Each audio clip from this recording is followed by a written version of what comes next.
இந்த 3 tips follow பண்ணுங்க. குக்கர்லயே நல்லா பெர்ஃபெக்ட்டா உதிரியான பிரியாணி ரெடி பண்ணிரலாம்.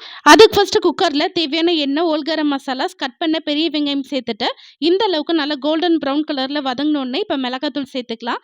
இந்த ஸ்டேஜ்ல மிளகாத்தூள் சேர்க்கும்போது, பிரியாணிக்கு நல்ல ஒரு கலர் கொடுக்கும். இப்ப அடுத்ததா இஞ்சி பூண்டு விழுது, 3 பச்சை மிளகாய் சேர்த்துட்டு நல்லா வதக்கி விட்டுக்கோங்க.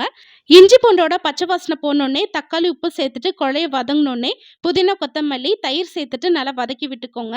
நம்ம சேர்த்த தக்காளி, புதினா, கொத்தமல்லிலாம் நல்லா வதங்கி எண்ணெய் பிரிஞ்சு வரணும். இந்த ஸ்டேஜ்ல சிக்கன் சேர்த்துட்டு ஒரு 50% வேக வச்சுக்கோங்க. இப்ப தண்ணியோட அளவுக்கு 1 கப் அரிசிக்கு 1 1/2 கப் தண்ணி வந்து கரெக்ட்டா இருக்கும். 2 கப் அரிசிக்கு நான் 3 கப் தண்ணி சேர்த்துக்கிறேன். லாஸ்ட்டா ஒரு 1/2 lemon juice, 1/2 teaspoon biryani masala சேர்த்துட்டு, இந்த அளவுக்கு நல்லா கொதி வர ஸ்டேஜ்ல 20 நிமிஷம் ஊற வச்ச பாஸ்மதி அரிசி சேர்த்துட்டு, ஹை ஃப்ளேம்ல ஒரு விசில் வந்தோடனே அடுப்பை லோ ஃப்ளேம்ல வச்சுட்டு ஒரு 10 நிமிஷம் கழிச்சு அடுப்பு ஆஃப் பண்ணிருங்க. குக்கர்ல பிரஷர் பண்ணோடனே ஓப்பன் பண்ணிட்டீங்கன்னா சூப்பரான பிரியாணி ரெடி. ட்ரை பண்ணி பாருங்க.